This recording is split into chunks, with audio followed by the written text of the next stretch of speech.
malee alamni bilisummaaleessan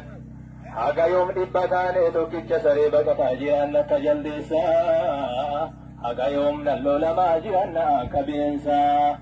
mootummaan aangoon dhufu dhiiga keenya karaarraadha akka fixeensa haga yoom qalamni keenya seenaa dhiigaa barreessa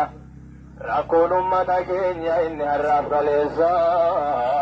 bilisoomne ofiin jedha osoo jiru gabrummaa keessa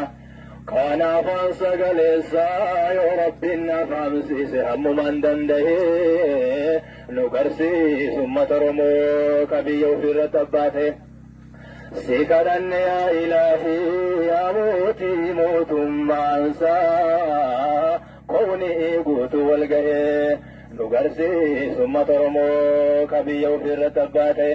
si kadhanne yaa ilaahii yaa mootii mootummaansaa qowni guutuu wal gahee nu garsiisu ummata Oromoo ka biyya ofirratti abbaate. Oromoo jirtu Oromoo Oromoo waaqoo guutuu jirtu Oromoon Taaddasaa Birruu jirtu Oromoon Jaarraa Abbaa Gadaa jirtu Oromoon Nadhii Gammadaa jirtu Oromoon Leenjisoo Diigaa jirtu Oromoon Jaal Waaqoomsaa jirtu Oromoon Jaal Magarsaa jirtu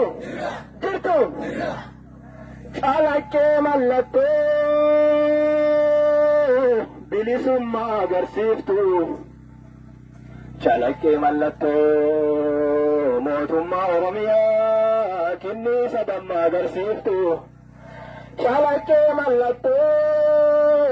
Oromiyaa bilisaa barii boruu agarsiiftu akkam bareeddan ijoollee nama gagammachiiftu.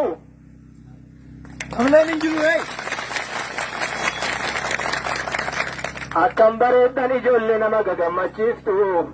ijoollee walirraa fuutee qabsoo akka xayyaaraa samiirra balaliiftu mee takkatu as baatee kilaashii kan keessaniin xiqqoo nan taphachiiftu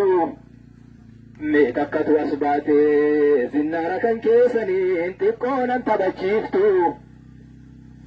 mee takkatu as baatee bireena kan keessaniin xiqqoo nan taphachiiftu saba kan keetiif iftaa halkan addeessa taate guyyaa ammoo akka biiftu sabni keessi eegaara